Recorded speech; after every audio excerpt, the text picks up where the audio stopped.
Hi, today's video I'm going to talk about Romans 13.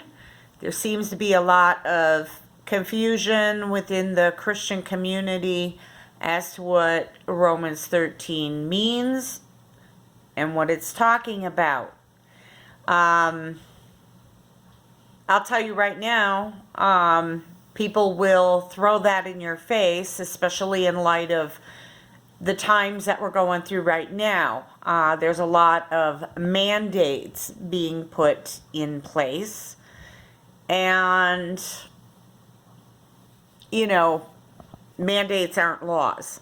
But anyway, I'm going to start with talking about the 501c3. Okay, what happened is that years ago, the churches had an option to go 501c3.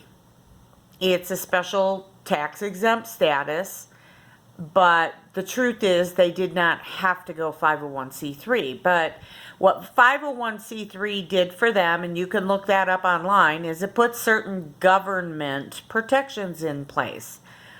Part of that, there's also a clause in there that the 501c3 churches cannot speak out against government policy.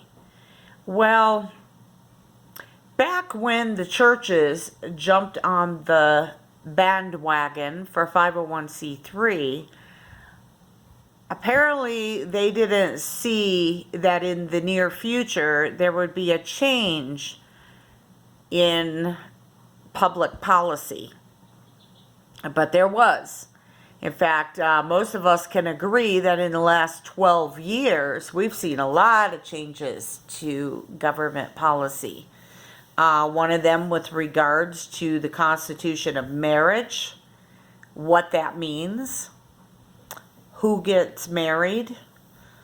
We've also, I don't need to get into that. And then also when it comes to abortion, not only is abortion like on steroids nowadays, but you can also do infanticide.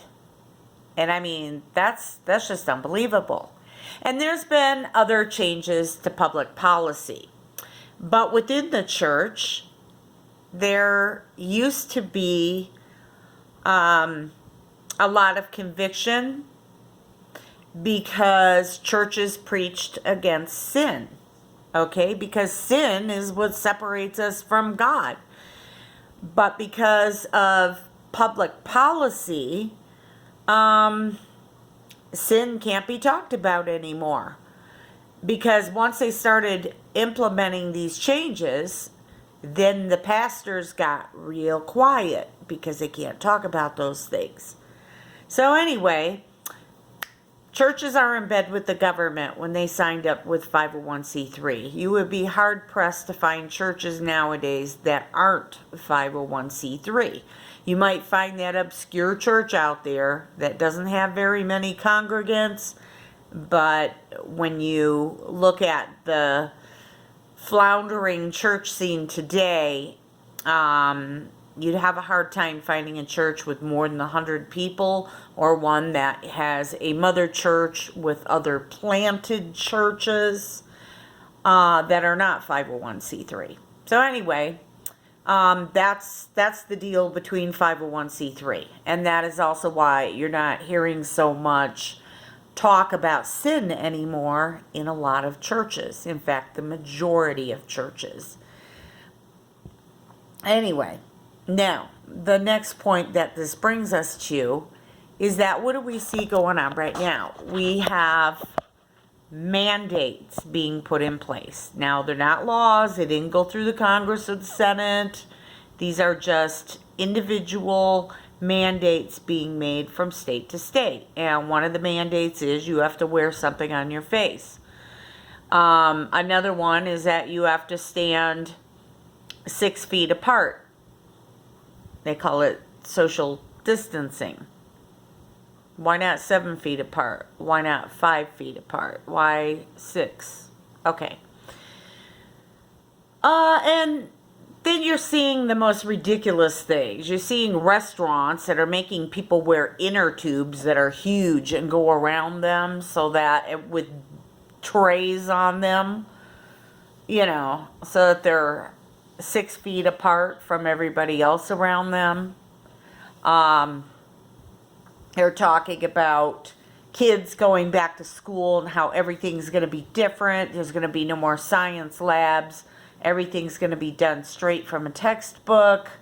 We're looking at they keep using this quote about the new normal. The new normal. They're not calling it the temporary normal. They're calling it the new normal. Okay, so I hope you see the writing on the walls there. It looked like for a time that they were going to open up cities to businesses, especially where I'm at. They did, and now they're shutting it all back down again. They're claiming that there's bigger numbers now. Okay? And with bigger numbers comes more testing. Okay? Or it's the other way around. They do more testing. That's why you got bigger numbers and all that. Well, anyway, that's not what this video is particularly about. But I do want to say, stand by your convictions. Whichever way it is, stand by your convictions. But I am going to tell you, do not let anybody beat you over the head with Romans 13, especially when they don't even know what it means. Okay? There was a pastor in Beaver Dam, Wisconsin, who passed away in 2010. And he said that he had received, I believe, after 9/11, he had received a letter to his church to remind his congregants of Romans 13. I find that real interesting because we don't have really godly governments. So it amazes me that at opportune times, they like certain scriptures to be reiterated. So what's this Romans 13 all about? And why does there seem to be some confusion with it? So let's take a look for ourselves. Before I get into it, I do want to mention one more thing. We have several instances in the Bible where certain people in the Bible went against public policy. Okay? We have Daniel, who used to pray in front of his window every day, prayed to God. And the king Darius favored him. But apparently this was a problem for the other people. And the troublemakers decided they were going to set something up and get Daniel in trouble with King Darius. So what they did is they probably flattered him, but they got together with King Darius and told him, "Oh, king, oh, wonderful, wise king, let's have a mandate that for 30 days, nobody worship anyone else, no other god, but we worship you for 30 days, O King Darius." And it sounded like a good idea to him. And the mandate was made. Okay? After the fact, Darius was upset because he didn't think about Daniel. And this was going to be a problem. Well, the next day, after the decree was made, Daniel was found praying in his front window as he did every other day. Now, did he not know what the new mandate was? Of course he knew. Everybody knew what the new mandate was. It took a lot of guts for him to do that too. Think about it. All he had to do was go to another end of his house and secretly pray to God. Nobody would have known the difference. No, Daniel did not change his course. He went back to that window and he prayed as he always did. So anyway, the king had no choice. He had to follow through with his mandate and the punishment thereof. And he had to have Daniel thrown into a lion's den. King Darius was most upset. And the very next morning, he rushed out there only to find that God had shut the mouths of the lions and Daniel was alive and well. And Darius said, "Praise be to God." Okay, so now we have another one. We have Shadrach, Meshach, and Abednego during the days of King Nebuchadnezzar, who had a personal statue made and wanted everybody to bow down and worship it. Well, when it came to Shadrach, Meshach, and Abednego, and they played their music, and everyone was to bow and worship, they did not. And Nebuchadnezzar threatened them. And they said, "We will not worship your statue. We will worship our God." And they said, "Our God will save us. And even if he doesn't, we're still not going to worship your statue." So anyway, as things progressed, they ended up being thrown into a fiery furnace. And when they went to open the furnace the next day, lo and behold, there were 4 people in that furnace, not just the 3. Okay, and nobody was harmed that was down inside the fiery furnace. Okay, so they went against public policy. Now, we have Moses. Moses was a baby. There was a mandate that came out. All male babies under a certain age had to be murdered. Moses' mother stuck him in a basket, wrapped him up, and floated him down the stream toward Pharaoh's house. And sure enough, Pharaoh's daughter pulled him out of the water. It saved his life. Later on in the story, you come to find out that his own mother became his tutor. So here he was being raised by the Egyptians under pagan ritual, pagan religion, and here his mother also was his teacher. Okay, and it was Moses that the Lord God used to lead the children of Israel out of Egypt. Anyway, Moses survived. He survived a mandate that his mother worked against under the direction of the Lord, because there was a purpose for his life.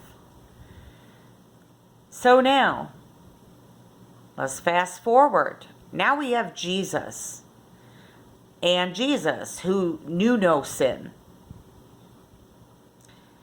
At the time of Jesus, there were laws of the land, but the Pharisees had a set of laws, and their laws superseded the laws of the land.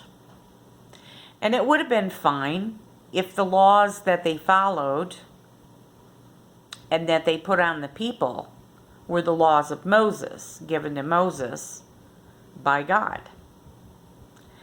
But no, what these leaders did is they took it upon themselves to sit around and expound upon the ideas of the laws. And there was a reason for this.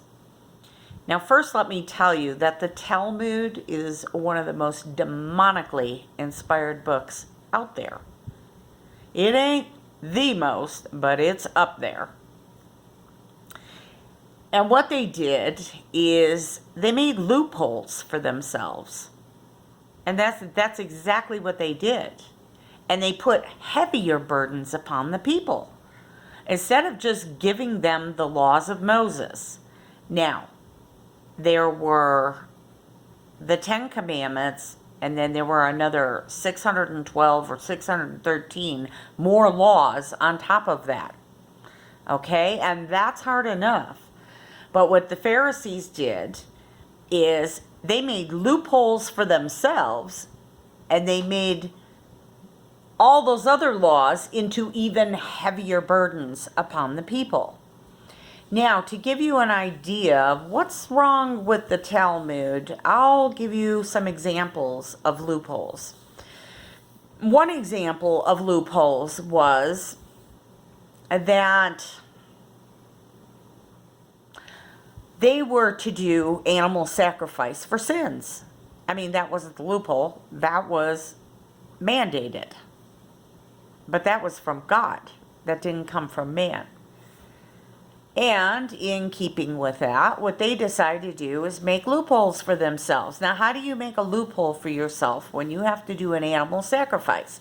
See, the reason is that when you sinned and you did animal sacrifice, you were supposed to feel bad when you killed an animal. That was supposed to rip your heart out and then really make you think twice about your sin. But that's not what they did. Okay, what they did is, well, if you're going to sin next week, let's stock up on animals. And that's what they did.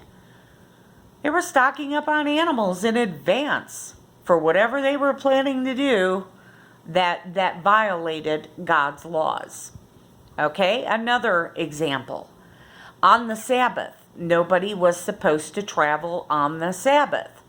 You had a certain amount of space of travel on that day to get yourself home so that you observed the Sabbath. Now, the Jewish Sabbath started at dusk on Friday and it ended at dusk on Saturday. Their days began with evening and then went into daytime. Our days start during the daytime and they end in the evening. Now, that's a whole nother lesson for a whole other day.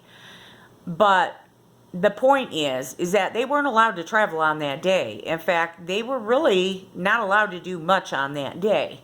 That was a day that they were supposed to be focused on God. Now,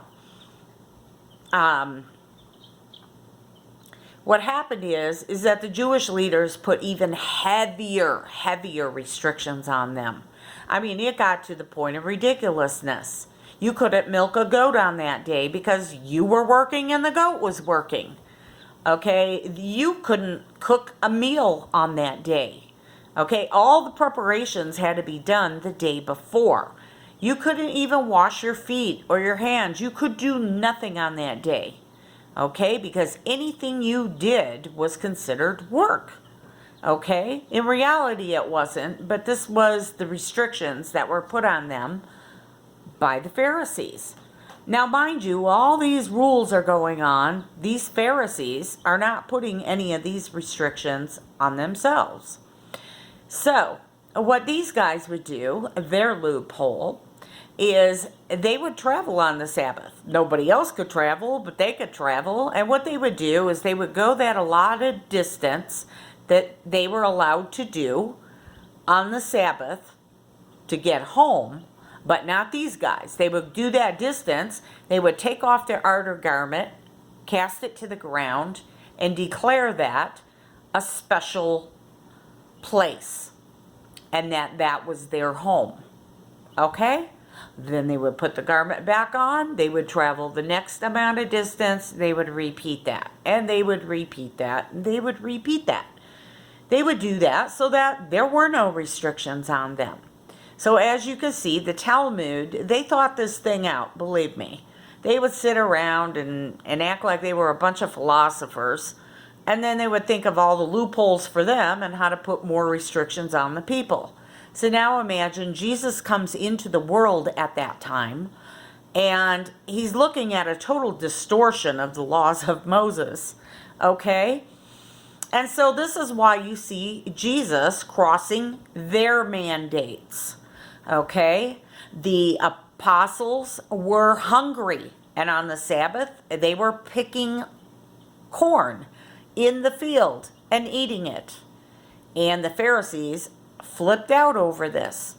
Okay, there was also the instance where Jesus healed on the Sabbath, and they flipped out over this.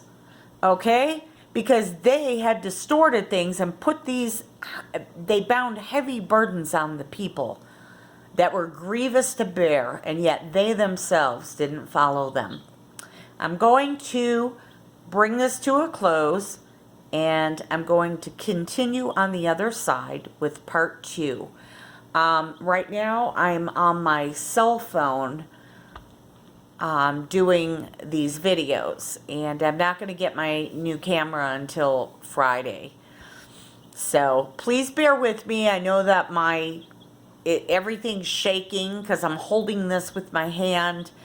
And anyway, I will see you in part 2 on the other side. Thank you.